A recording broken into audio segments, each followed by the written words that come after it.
31 अक्टूबर 1984 सुबह का वक्त था। प्रधानमंत्री इंदिरा गांधी अपने निवास से निकलकर पास ही मौजूद एक दूसरे बंगले की ओर जा रही थी। वहीं उन्हें एक ब्रिटिश अभिनेता और फिल्म मेकर को इंटरव्यू देना था। दोनों इमारतें बिल्कुल पास पास थीं, इसलिए इंदिरा गांधी ने गाड़ी लेने के बजाय पैदल ही जाने का फैसला किया। जैसे ही इंदिरा गांधी गेट के पास पहुंची, अचानक उनका एक बॉडीगार्ड सामने आया। अगले ही पल उस बॉडीगार्ड ने अपनी रिवॉल्वर निकाली और इंदिरा गांधी पर लगातार 3 गोलियां चला दी। गोलियां लगते ही इंदिरा गांधी जमीन पर गिर पड़ी। इसी पल वहां मौजूद दूसरे गार्ड ने अपनी ऑटोमेटिक गन उठाई और इंदिरा गांधी पर ताबड़तोड़ फायरिंग शुरू कर दी। कुछ ही सेकंड में इंदिरा गांधी के शरीर में कई गोलियां लग चुकी थी। हालांकि उनकी सांसें अभी चल रही थी।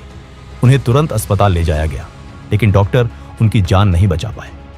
जब यह खबर पूरे देश में फैली तो पूरा भारत सन्न रह गया। किसी को यकीन नहीं हो रहा था कि देश की प्रधानमंत्री को उनके ही सुरक्षा गार्ड्स ने मार दिया। इस वीडियो में हम 2D एनिमेशन के जरिए बताएंगे कि आखिर क्यों और कैसे इंदिरा गांधी की हत्या की गई। 1966 में इंदिरा गांधी भारत की पहली महिला प्रधानमंत्री बनी। शुरुआत में बहुत से लोग उन्हें हल्के में लेते थे। उनके राजनीतिक विरोधी उन्हें कमजोर और सिर्फ कुछ समय के लिए बनी नेता कहकर तंज कसते रहते थे। लेकिन आने वाले सालों में इंदिरा गांधी ने अपने फैसलों से सबको गलत साबित कर दिया।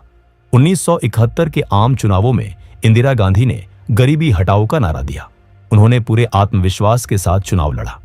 जब नतीजे आए तो पूरा देश हैरान रह गया। कांग्रेस ने 352 सीटें जीत ली। इस जीत के साथ इंदिरा गांधी ने यह दिखा दिया कि अब वो सिर्फ प्रधानमंत्री नहीं, बल्कि देश की सबसे ताकतवर नेता बन चुकी है। उनकी अगुवाई में ही 1971 का भारत पाक युद्ध हुआ। इस युद्ध में भारत ने पाकिस्तान को करारी शिकस्त दी और ईस्ट पाकिस्तान अलग होकर बांग्लादेश बन गया। 1974 में दुनिया के कई देशों के विरोध के बावजूद भारत ने परमाणु परीक्षण किया और अपनी ताकत का ऐलान कर दिया। कुछ ही सालों में इंदिरा गांधी को आयरन लेडी कहा जाने लगा, लेकिन राजनीति में कामयाबी के साथ विवाद भी चलते रहे। 1971 में इंदिरा गांधी ने रायबरेली से चुनाव जीता था। उनके विरोधी ने आरोप लगाया कि चुनाव में गलत तरीकों का इस्तेमाल किया गया। मामला इलाहाबाद हाई कोर्ट तक पहुंचा। कोर्ट ने इंदिरा गांधी को दोषी माना और उन पर चुनाव लड़ने की रोक लगा दी। इसके बाद इंदिरा गांधी सुप्रीम कोर्ट पहुंची। सुप्रीम कोर्ट ने उन्हें प्रधानमंत्री बने रहने की इजाजत दे दी, लेकिन इस फैसले के बाद देश भर में जोरदार विरोध शुरू हो गया। 1975 में दिल्ली के रामलीला मैदान में जयप्रकाश नारायण ने इंदिरा गांधी पर लोकतंत्र खत्म करने का आरोप लगाया। उसी समय देश में रेल हड़ताल, महंगाई और भ्रष्टाचार जैसे मुद्दे भी चल रहे थे। इंदिरा गांधी की कुर्सी डगमगाने लगी। जब उन्हें लगा कि उनकी सरकार गिर सकती है, तब उन्होंने एक बहुत बड़ा और विवादित फैसला लिया। 25 जून 1975 की आधी रात को पूरे देश में आपातकाल लागू कर दिया गया। लोगों के अधिकार छीन लिए गए, प्रेस पर पाबंदी लग गई और लोकतंत्र लगभग थम सा गया। करीब 2 साल तक देश आपातकाल के साए में रहा। 1977 में जब चुनाव हुए तो जनता ने अपना गुस्सा वोट के जरिए दिखा दिया। इंदिरा गांधी को करारी हार का सामना करना पड़ा। पंजाब में भी कांग्रेस हार गई और अकाली दल ने प्रकाश सिंह बादल की अगुवाई में जीत हासिल कर ली। लेकिन इंदिरा गांधी इतनी आसानी से हार मानने वालों में से नहीं थी। सत्ता में वापसी के लिए उन्होंने पंजाब की राजनीति पर ध्यान देना शुरू किया। वहां उन्होंने एक स्थानीय प्रचारक जरनैल सिंह भिंडरावाले को समर्थन दिया। भिंडरावाले ने लगातार 3 साल तक जमीन स्तर पर काम किया, लोगों के बीच गए और कांग्रेस को मजबूत करने की कोशिश की। 1980 के लोकसभा चुनावों के साथ साथ पंजाब विधानसभा चुनावों में भी कांग्रेस को जीत मिली। इंदिरा गांधी एक बार फिर सत्ता में लौट आई, लेकिन इस हार से अकाली दल काफी नाराज हो गया। अकाली दल ने मांग उठाई कि पंजाब को एक अलग सिख डोमिनेटेड पंजाबी भाषा बोलने वाले स्टेट के रूप में ज्यादा अधिकार मिलने चाहिए। इस मांग को जरनैल सिंह भिंडरावाले का भी खुला समर्थन मिल गया। अकाली दल अपनी बात राजनीतिक और संवैधानिक तरीके से रख रहा था, लेकिन भिंडरावाले का रास्ता कहीं ज्यादा कठोर था। उसकी भाषणबाजी धीरे धीरे और तेज होती गई और पंजाब का माहौल बदलने लगा।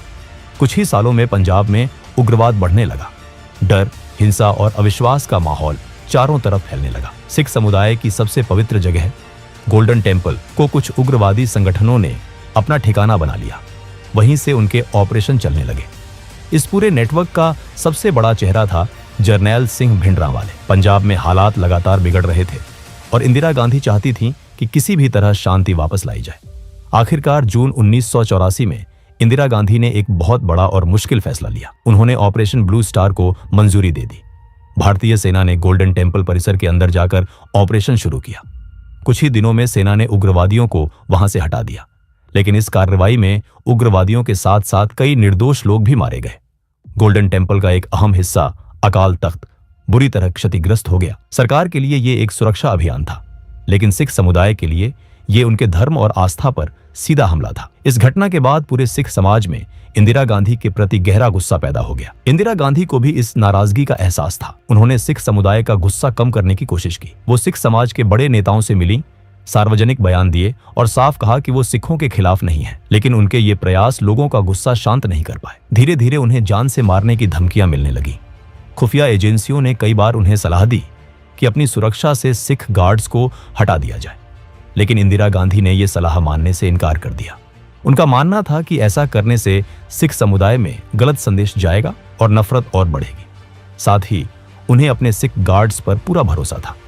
इन्हीं गार्ड्स में से एक था बेअंत सिंह, जो पिछले 10 सालों से इंदिरा गांधी की सुरक्षा में तैनात था। लेकिन ऑपरेशन ब्लू स्टार ने बेअंत सिंह को अंदर से तोड़ दिया था। वो अक्सर अपने अंकल कहर सिंह के साथ गुरुद्वारे जाने लगा। एक दिन कथा सुनते समय बेअंत बहुत भावुक हो गया और जोर जोर से रोने लगा।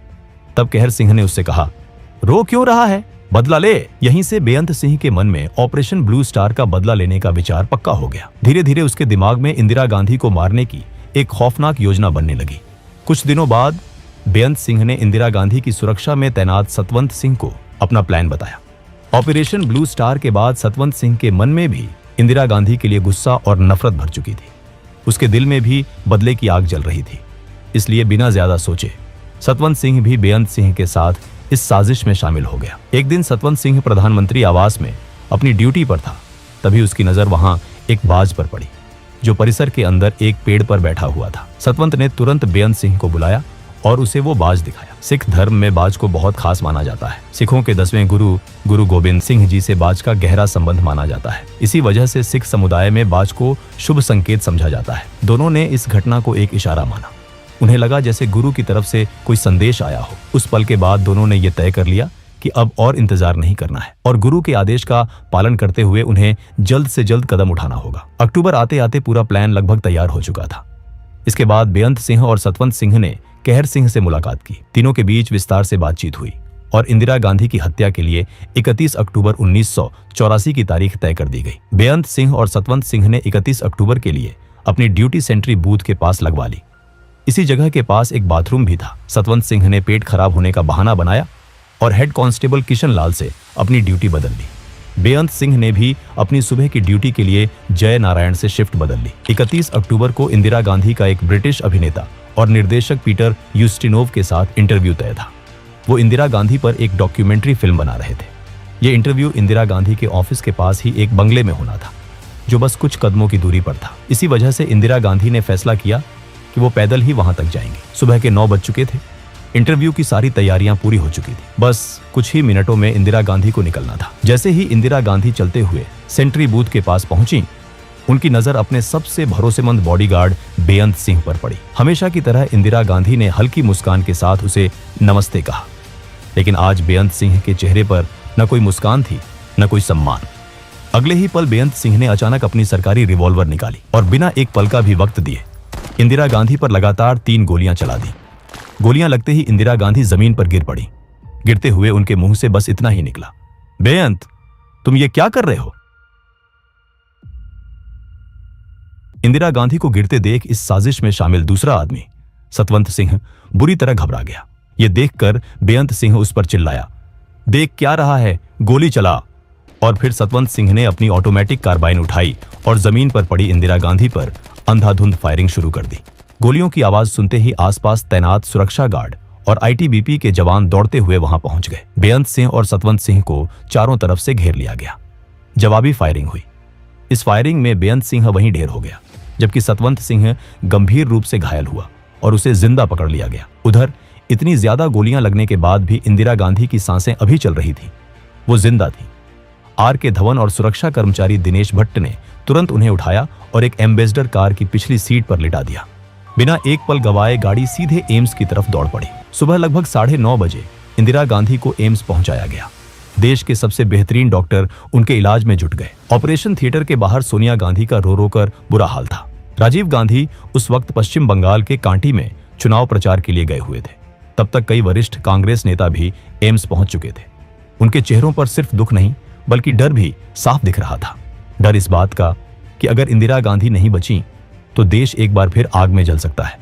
लगातार कई घंटों तक डॉक्टरों ने ऑपरेशन थिएटर में इंदिरा गांधी की जान बचाने की हर मुमकिन कोशिश की, लेकिन जख्म बहुत गहरे थे और खून जरूरत से ज्यादा बह चुका था। आखिरकार दोपहर लगभग 2 बजे डॉक्टरों ने इंदिरा गांधी को मृत घोषित कर दिया। लेकिन सरकार के लिए यह सिर्फ एक मौत की खबर नहीं थी, ये एक ऐसी खबर थी जो पूरे देश को आग में झोंक सकती थी। इसी डर की वजह से शाम तक इंदिरा गांधी की मौत की आधिकारिक जानकारी मीडिया से छुपा कर रखी गई। राजीव गांधी को तुरंत संदेश भेजा गया और कुछ ही घंटों में वो दिल्ली पहुंच गए। इसके बाद कांग्रेस के शीर्ष नेताओं के बीच एक गंभीर चर्चा शुरू हुई। सवाल सिर्फ एक था, देश का अगला प्रधानमंत्री कौन होगा। लगभग सभी की राय एक जैसी थी कि राजीव गांधी को ही ये जिम्मेदारी संभालनी चाहिए। लेकिन राजीव गांधी की पत्नी सोनिया गांधी इस फैसले के खिलाफ थी। सोनिया को डर था कि अगर राजीव प्रधानमंत्री बने तो कहीं उनकी जान को भी खतरा ना हो।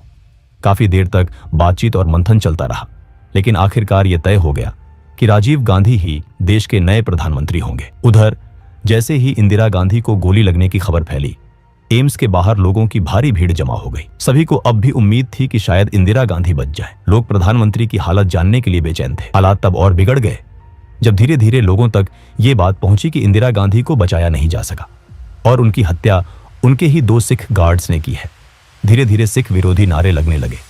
स्थिति इतनी खराब हो गई कि विदेश दौरे से लौटकर सीधे एम्स पहुंच रहे राष्ट्रपति ज्ञानी जैल सिंह की गाड़ी पर भी पत्थरबाजी शुरू हो गई, सिर्फ इसलिए क्योंकि वो भी सिख थे। अस्पताल के पास से गुजर रही बसों को रोका जाने लगा। सिखों को बसों से खींचकर बाहर निकाला गया और उनके साथ मारपीट शुरू कर दी गई। शाम 6 बजे ऑल इंडिया रेडियो और रात 8 बजे दूरदर्शन पर जब इंदिरा गांधी की मौत की खबर आधिकारिक तौर पर प्रसारित की गई, तब तक ये खबर पूरे देश में फैल चुकी थी। जैसे जैसे खबर का दायरा बढ़ता गया, वैसे वैसे दंगों का दायरा भी फैलता चला गया। पूरे देश में अफरा तफरी मच गई। 31 अक्टूबर की रात ही राष्ट्रपति ने राजीव गांधी को प्रधानमंत्री पद की शपथ दिला दी। लेकिन सबसे भयावह मंजर दिल्ली का था। यहाँ दंगे अपने चरम पर पहुंच चुके थे। जगह जगह हिंसा हो रही थी। लोग डर के मारे अपने घरों में बंद हो गए थे। ऐसा लग रहा था जैसे पूरे देश में कर्फ्यू लग गया हो। एक तरफ पुलिस सतवंत सिंह से पूछताछ कर रही थी, तो दूसरी तरफ इंदिरा गांधी की हत्या की साजिश में शामिल बाकी लोगों की तलाश भी जारी थी। 3 दिनों की लगातार मेहनत के बाद पुलिस ने कहर सिंह को गिरफ्तार कर दिया। मामला सेशंस कोर्ट में चला। कोर्ट ने सतवंत सिंह और कहर सिंह को फांसी की सजा सुनाई। लेकिन इस पूरे दौर का सबसे बड़ा और सबसे कड़वा सच ये था कि इंदिरा गांधी की हत्या के बाद भड़के सिख विरोधी दंगों में हजारों बेगुनाह सिख अपनी जान गंवा चुके थे। दोस्तों, अगर वीडियो आपको पसंद आया हो तो वीडियो को एक लाइक और कमेंट जरूर करें और चैनल को सब्सक्राइब करना न भूलें। हम ऐसे ही सच्ची और अहम कहानियां आपके लिए लाते रहेंगे।